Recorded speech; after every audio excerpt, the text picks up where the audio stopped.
This is Q, the podcast, with Jian Ghomeshi from CBC Radio 1.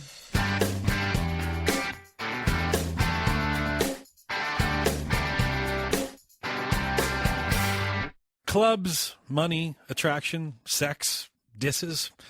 Combine that subject matter with beats, and you've got the formula for many of today's top 40 pop hits. Calgary-based musician Dan Bennett and his longtime musical collaborator Dave Wallace of Victoria certainly think such songs are formulaic and therefore quite easily replicated. To prove their point, the duo recently decided to challenge themselves to write their own unoriginal tune.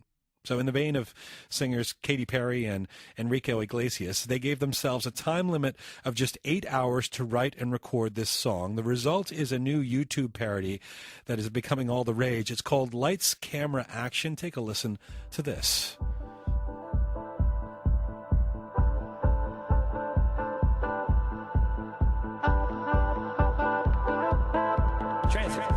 She said, you be Ross and I'll be Rachel. Love on display, people trying to do what we do. My life's red carpet, every day is an award show.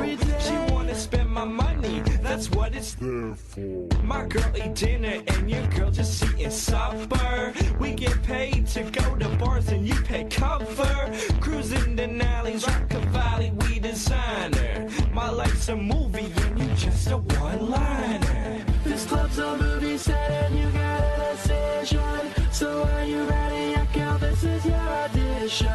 I've got my lens on you waiting for a reaction. I'm the director, girl, lights, camera, action. Up, up, up, up, up. My pocket's feeling. Up, up, up, up, up. My sail's going. Up, up, up, up, up. My hands are throwing. Yeah, I know what it is. Haters run the mouth. There you go. A taste of the tongue-in-cheek hip-hop tune, the parody, Lights, Camera, Action by musicians Dan Bennett and Dave Wallace, Dan Bennett of Calgary. A video following the project, including the song itself, has garnered nearly 400,000 views since it was posted on December 30th. The song alone has been downloaded more than 5,000 times.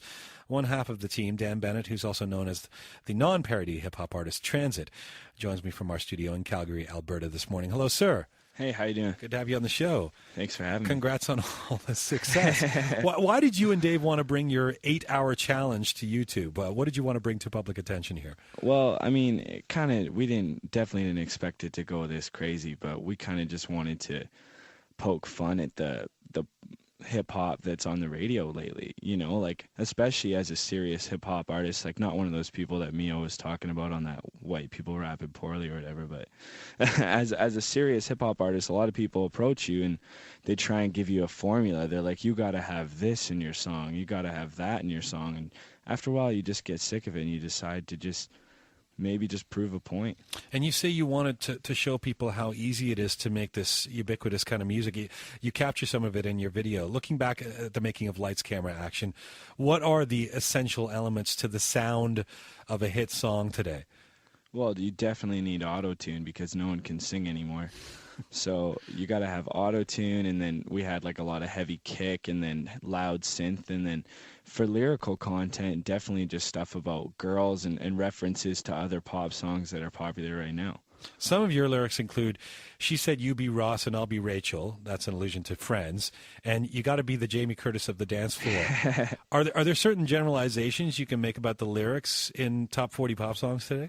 Yeah, I mean, like, the Ross and Rachel line, I was kind of just trying to think, like, what would a dumb 14-year-old girl want to post as her Facebook status from one of my lyrics? And I'm like, well, like, she probably want to say something about that, the whole, like, love story, Twilight, all that stuff, and then the classic Friends reference was kind of poking fun at how I'm older now, 21 years old, so it's not as relevant with that kind of younger crowd. So, and the Jamie Lee Curtis, I mean, like, nowadays you hear, like, you got to be the Kate Moss tonight or whatever, right? And Jamie Lee Curtis is more known as being, like, a has-been model, so I thought that'd be pretty hilarious to... Okay.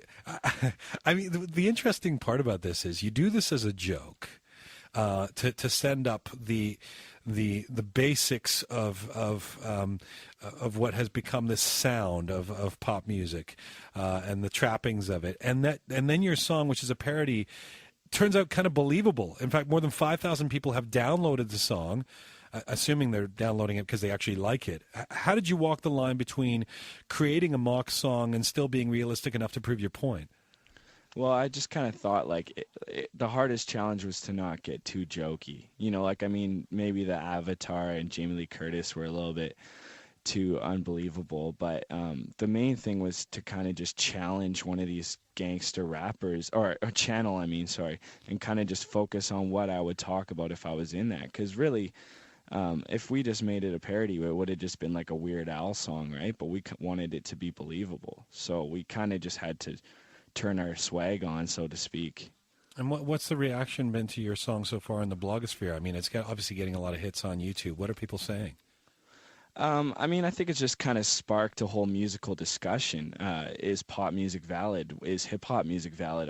Is what we're doing right, or is what we're doing wrong? I think that's the reason why it's got so much attention. It's not so much the video is so brilliant as much as it's thought-provoking. So you have all different angles. You have people from all different genre backgrounds discussing this topic because it's something people are passionate about. I understand Kiss star and music mogul Gene Simmons contacted you. What did he have to say? He contacted Dave, and he saw the video apparently, and he wanted to get me and Dave to form kind of a dancey rap group and possibly go do a showcase or sign to his label or something like that. You don't sound like you're that excited about that. No, not really, man. I don't really want to get recognized off of this. And you don't want to get recognized off of it. This is interesting because considering that you do make legitimate hip-hop as well, is there something kind of bittersweet about all this attention for something that was a subversive joke?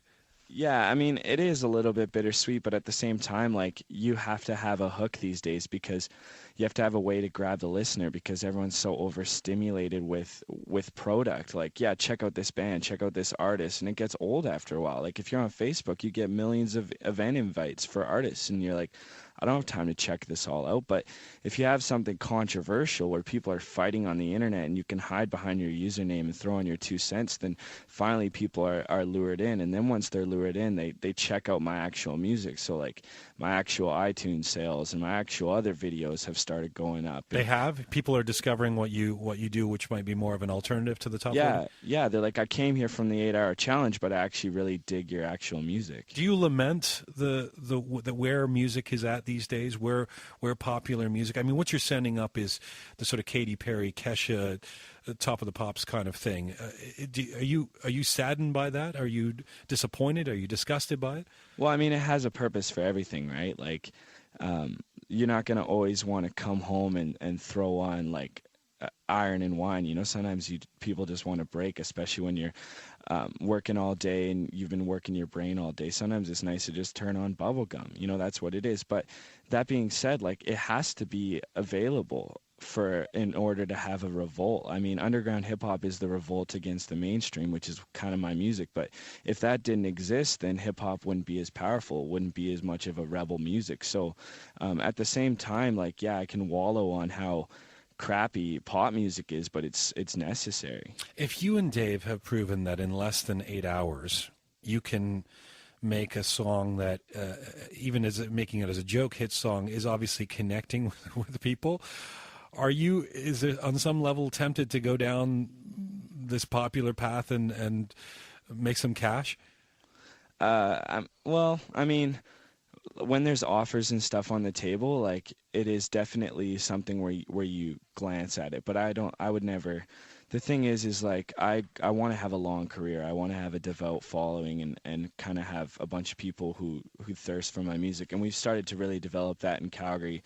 A bunch of hardcore, hip hop heads who follow us around. And I've kind of really made it a statement of mine to not go against that, and really made it clear in my message. So, I think if I signed to something like Gene Simmons and I was the flavor of the week for a year, I could make some money, but my career would be done and I'd be a joke after. It's a really interesting and entertaining video and a strong commentary on the banality of current top 40 music. Thanks for congrats on your success on this. Have fun with it, and thanks for joining us, Dan. All right, thanks for having me. Dan Bennett, a.k.a. Transit. Check out some of his own stuff. He's the co-creator of the hit YouTube parody, Lights, Camera, Action. There it is. You joined me from our studio in Calgary, Alberta this morning. For breakfast and spend half today. This club's a movie set and you got a decision. Girl. So are you ready? I count this is your audition. So what you gonna do? I got my lens on you waiting for a reaction. I'm the director, girl. Lights, camera, action. The club is blowing. She got it going. The heat is rising up. You know, we'll put a link to that YouTube video on our site if you want to see it. They actually go through the evolution of how they wrote that song. cbc.ca/Q. This is Full Time for Q for today. Tomorrow on the show, the Decemberists, the Portland, Oregon alt-folk outfit, broke out with their 2006 major label debut disc, The Crane Wife. There were a few albums in at that point. Really strong new record called The King is Dead. They're playing live in Studio Q tomorrow. Q at cbc.ca. Twitter, Jian Ghomeshi. Thank you so much for listening today. To be continued. For more on all of our CBC podcasts, head to cbc.ca/podcasting.